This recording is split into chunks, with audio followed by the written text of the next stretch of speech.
Hi, my name is Paweł Nasiatka. I'm a senior business consultant at NetWise. Today, we're going to continue our series about customer service area, so products like Dynamics 365 Customer Service or Digital Contact Center, so Dynamics 365 Contact Center from Microsoft.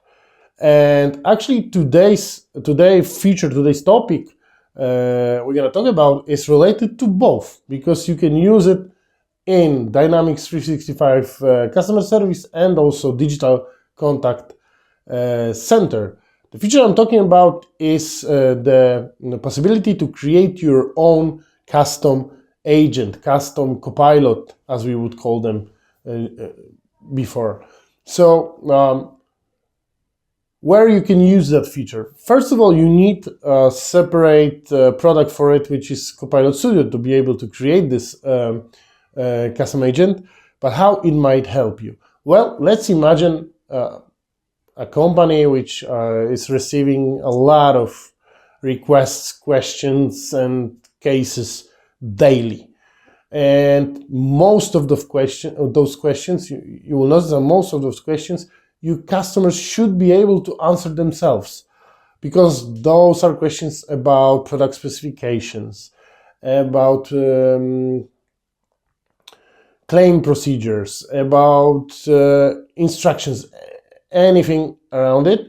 So information that actually is already available on your public website, let's say.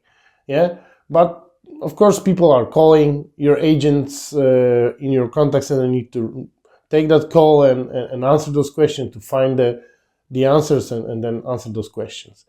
And that takes time because instead of focusing on really complex cases in Digital Contact Center, some other important requests, they are focusing on questions that people should be able to answer themselves. So that's the place when a virtual assistant, so your agent, can step in, take over, and check if he is able to answer this question first. Only if he will be not able to answer, he will escalate the call to your real agents, and that is how they will have more time to focus on what really matters. Now, let's dive in. Let me show you how it works, how to set it up, and then let's play around it a little bit. Let's start with standard setup. So normally when you work with Service Workspace, Customer Service Workspace, you will see, and in Omnichannel, you will see those icons like phone call and that I'm available. And when a customer would like to contact us with chat, for example, he can use our web page to start the chat. Let's refresh the page. And then when a customer will start the chat, he will see an info that an agent will be with you in a moment.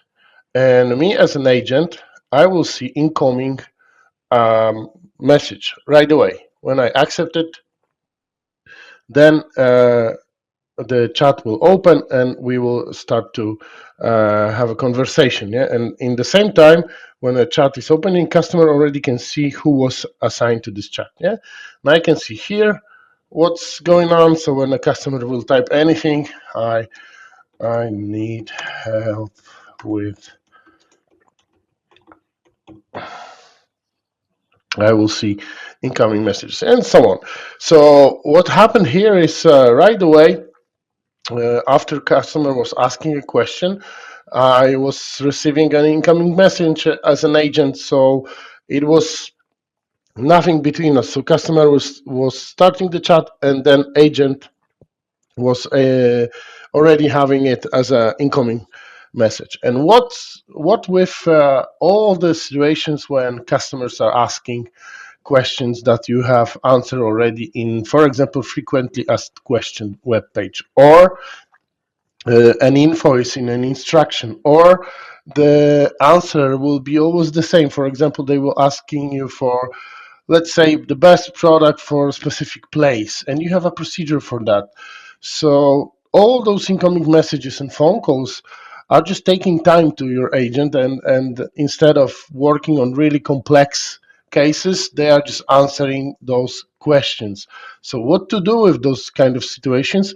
Well, AI, and specifically custom copilot, will help us. Let's switch to that model now. Now let's start the same chat but with different setup. As you can see, we're starting with the same message, but there is a new one. So it's a hello, I'm agent, virtual assistants, and so on. So it's actually our AI agent saying hello, introducing himself and letting know the customer that he's talking with AI instead of real human.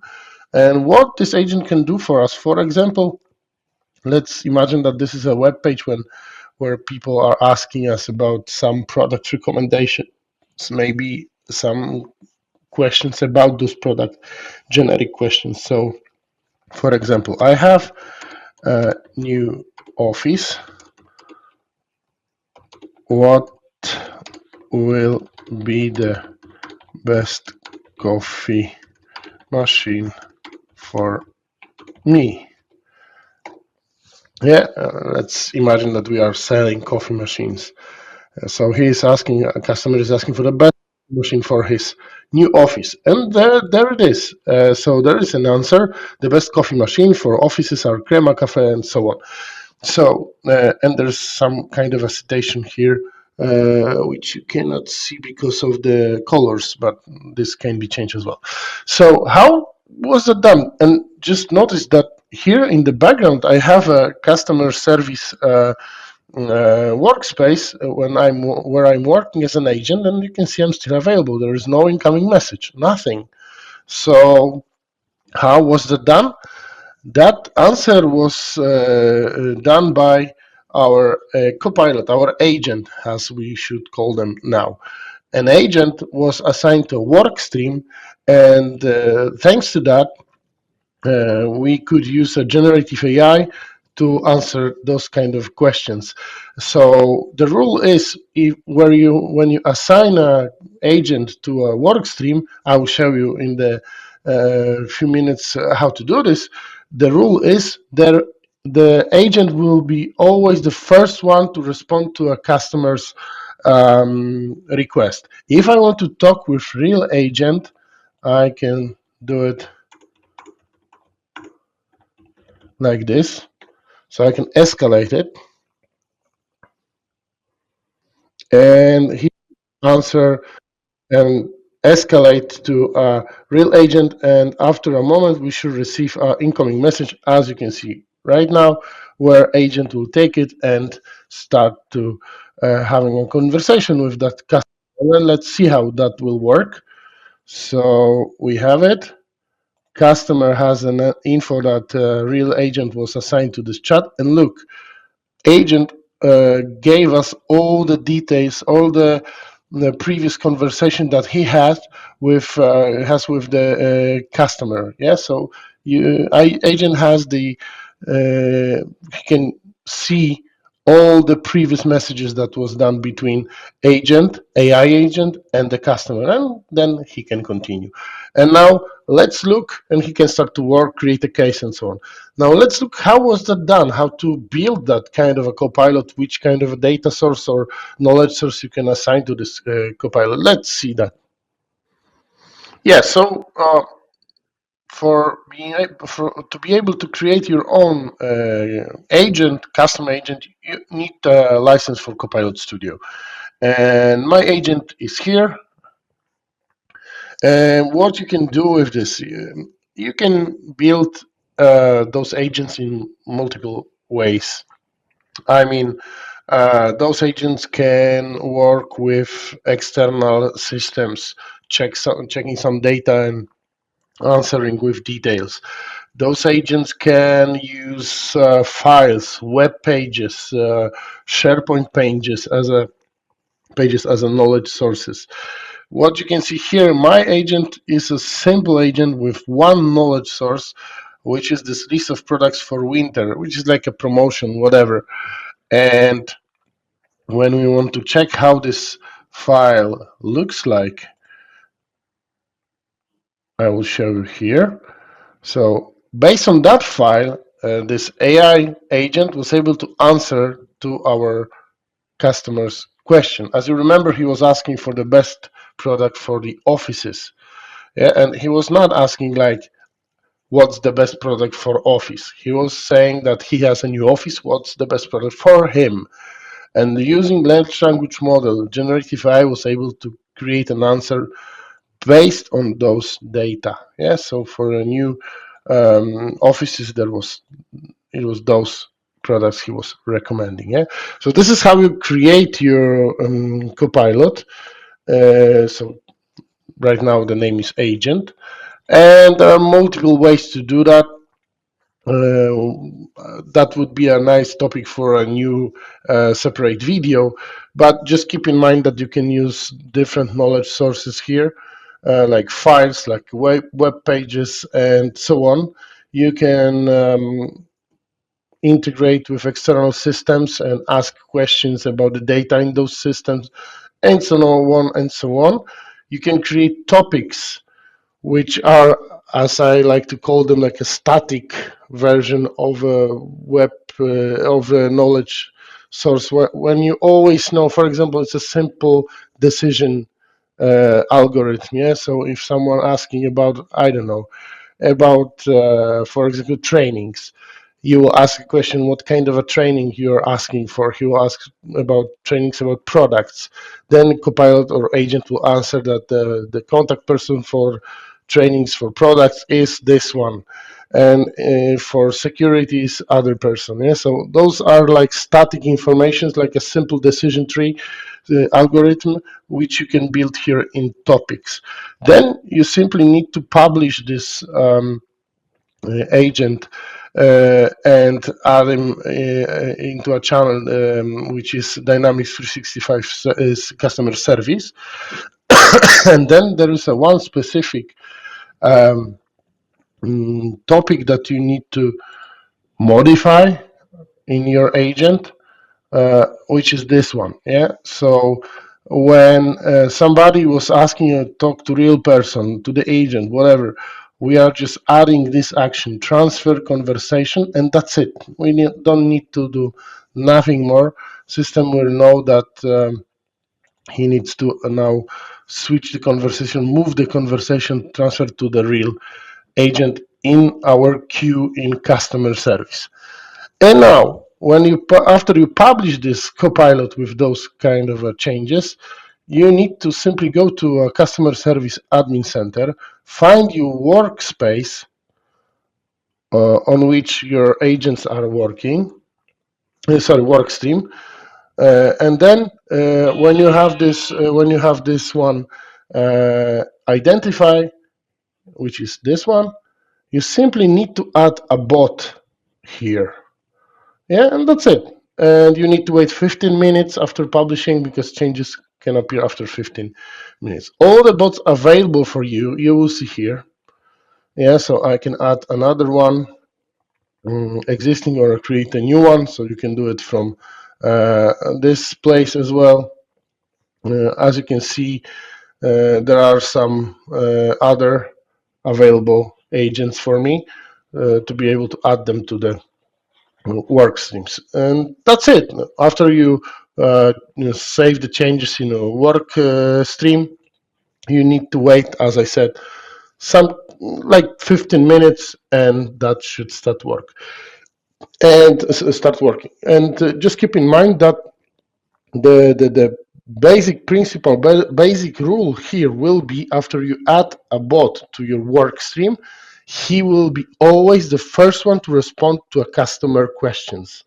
Yeah, of course, as I show you in the previous part of the video, you can always escalate this to a real agent. You can just type, I want to talk with a real person, that's it. And he will transfer the call to a real agent. But the basic rule is the AI agent is starting. Yeah, so is at the beginning when it comes to responding to a customer request. So that was your custom agent assigned to your workstream, to your chat or phone call queue.